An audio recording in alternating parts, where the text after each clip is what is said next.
पंतप्रधान नरेंद्र मोदी यांच्या कार्यक्रमासाठी बसेस पाठवल्याने अकोला बस स्थानकावर प्रवाशांचे प्रचंड हाल। पंतप्रधान नरेंद्र मोदी यांच्या वाशिम जिल्ह्यातील पोहरा देवीच्या कार्यक्रमासाठी अकोल्याच्या मध्यवर्ती बस आगारातून तब्बल 165 एसटी बसेस पाठवण्यात आल्या आहेत आणि त्यामुळे अकोला बस स्थानकावर सकाळपासून प्रवाशांचे प्रचंड हाल होत आहेत आणि ग्रामीण भागात जाण्यासाठी एसटी बस हाच एकमेव पर्याय प्रवाशांसमोर असतो। मात्र एसटी बस नसल्याने आज प्रवासी त्रस्त झालेले आहेत। अकोला विभागातील 320 एसटी बसेसपैकी 165 एसटी बसेस आज पोहरा देवी येथील पंतप्रधान नरेंद्र मोदी यांच्या कार्यक्रमासाठी पाठवण्यात आल्या आहेत। त्यामुळे प्रवाशांचे हाल सुरू असल्याने ठाकरेंच्या शिवसेनेने अकोला मध्यवर्ती बस स्थानकावर जोरदार निदर्शने केली आहेत। मोदीजी बस द्या, प्रवाशांना बस द्या अशा प्रकारची नारेबाजी शिवसेना ठाकरे गटाच्या वतीने अकोला बस स्थानकावर करण्यात आली आणि यावेळी प्रवाशांनी देखील आपला संताप व्यक्त केला आहे। पोहरा देवी येथे 165 गाड्या कार्यक्रमाकरता गेलेल्या आहेत। अकोला विभागातून ह्या 165 गाड्या गेलेल्या आहेत। सर्व गाड्यांची बुकिंग कोण केली होती? ह्या गाड्यांची बुकिंग विभागीय कार्यालयाकडून झालेली आहे। सर, टोटल विभागामध्ये किती गाड्या आणि त्याच्या किती पाठवण्यात आल्या आहेत? टोटल 325 गाड्या आहेत, 165 पाठवलेल्या आहेत। त्यासाठी आता प्रवाशांना जे हालत आहे ते आपण उपाययोजना केली आहे। ज्या मार्गावर गर्दी आहे त्या मार्गावर गाड्या सोडण्याचा प्रयत्न करण्यात येत आहे।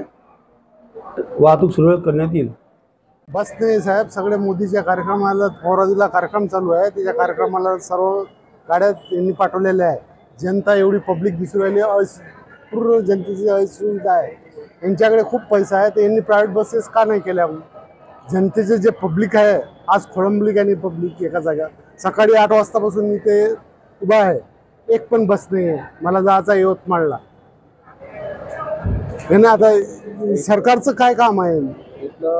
ते सांगण्यात आलंय का तुम्हाला कधी बस आहे काय? नाही, ते तर सांगूच राहिले नाही। जेव्हा येईल तेव्हा लागेल म्हणते। त्यात आता यवतमाळ डेपोतून जेव्हा गाडी येईल तेव्हा लागेल। मग अकोला डेपोच्या गाड्या कुठे गेल्या एवढ्या बसेस? पूर्ण जर मोदीच्या कार्यक्रमाला जाईल तर जनतेचं कसं? आम्ही कशासाठी निवडून दिलं यांना? जे सुविधा उपलब्ध करून देण्यासाठी केलं काय? सुविधा आहे गाडीची, हाफ तिकीटची 1/4ची, पण जागाच नाही ना जायला। एवढ्या गर्दीमध्ये आम्हाला चढता येत नाही आणि एवढ्या गर्दीत जर आम्ही चढलो तर आम्हाला जागा मिळत नाही। काही कंडक्टर लोक अजूनही आमच्यावर शिदे होतात, आम्हाला काही घेणदेण नाही आहे, आम्ही कोणाला उठू शकत नाही।